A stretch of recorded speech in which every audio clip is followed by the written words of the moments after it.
Hi hello नमस्कार, मी सुवर्ण home kitchen मध्ये परत एकदा तुमचं अगदी मनापासून स्वागत। सगळ्यात पहिल्यांदा माझे सगळे यूट्यूब फॅमिलीचं स्वागत, माझे सगळे व्ह्यूअर्सचं स्वागत, सगळ्या व्ह्यूअर्सचे धन्यवाद, सगळ्या सबस्क्रायबरचे धन्यवाद। खूप छान असा रिस्पॉन्स देताय, त्याबद्दल अगदी मनापासून आभार। मी आज आपल्याकडे होळी झाली की उन्हाळा जाणवायला लागतो, तर मी आज तुम्हाला खूप छान अशी थंड अगदी पिल्यानंतर आपल्याला छान भूकही लागत नाही। उन्हाळ्यात आपल्याला भूकही कमी लागते, पण जर आपण असं काहीतरी थंड, असं नॅचरल थंड जे असेल, विटॅमिन सी भरपूर असलेली कैरी ती जर आपण पोटातनं घेतली तर आपल्याला नॅचरल थंडावा मिळतो। छान अशी रेसिपी दाखवणार आहे,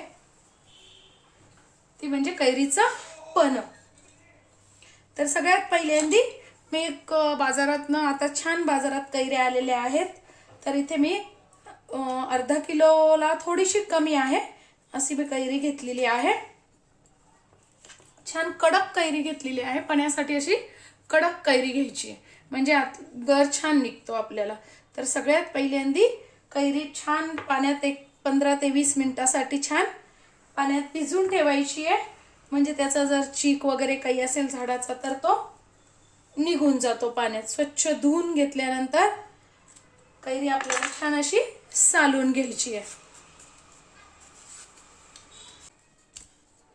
कैरी छान सालणं झाली की आपल्याला छान त्याचे तुकडे करून घ्यायचे। तुम्ही अशीची अशी अख्खी उकडायला ठेवली तरी काही हरकत नाही, किंवा मग असे तुकडे करून घेतले तरी चालतील।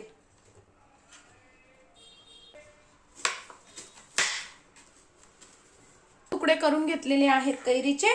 आता सगळे ते आपल्याला कुकर मध्ये टाकून एक शिट्टी करून घ्यायची, म्हणजे आपली कैरी छान वाफली जाईल।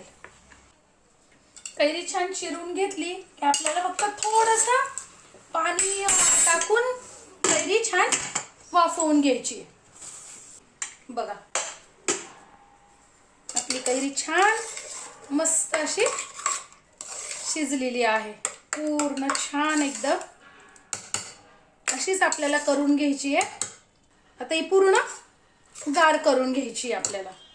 थंड झालेला आहे आणि अंदाजे हा माझा 2 वाटे गर आहे, त्यातच मी टाकलाय त्याच्या 2 वाटी गरासाठी 1.5 वाटी गूळ। तुम्ही इथे साखरही वापरू शकता। त्याची जायफळाची पूड केलेलीच असती, 1 चमचा मी ती टाकून घेते। तुम्ही एक 4-5 वेलची सोलून घातली तरी काही हरकत नाही। 1 ते 1.5 चमचा ते वेलची जायफळ घालून घेतलेलं आहे, आणि अगदी अर्ध्याला हे कमी मीठ टाकलेलं आहे। आता हे सगळं आपल्याला छान मिक्सर मध्ये बारीक करून घ्यायचं आहे, बारीक म्हणजे एकजीव करून घ्यायचं आहे। बघा छान असा आपला गर हा तयार झालेला आहे।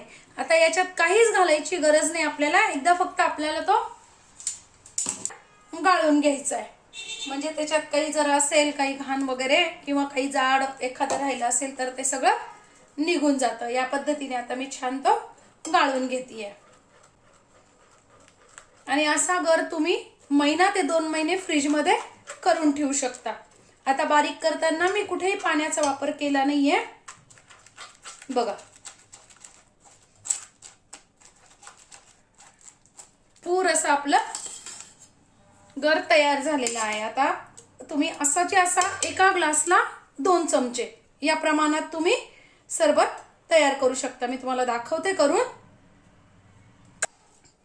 एका ग्लासासाठी 2 चमचे किंवा 3 चमचे तुम्ही तुमच्या याच्यानुसार प्रमाण ठरवू शकता। गूळ वगैरे तर आपण घातलेलंच आहे, इथे तुम्ही बघू शकता गुळाचं प्रमाण जर कमी अधिक वाटलं तर तुम्ही ते घालून घेऊ शकता। आणि इथे पण तुम्ही माठातलं पाणी किंवा बर्फही घेतला तरी छान। बघा मस्त असं आपलं पन्ह तयार आहे। रेसिपी तुम्हाला कशी वाटली? थंडगार पन्ह नक्की करून बघा, आणि उन्हाळ्यात छान थंड थंड राहा। मस्त असं पन्ह आपलं तयार आहे। माझी आजची रेसिपी तुम्हाला कशी वाटली कमेंट्स मध्ये नक्की सांगा। चॅनलला लाईक, सबस्क्राइब आणि शेअर करा। धन्यवाद.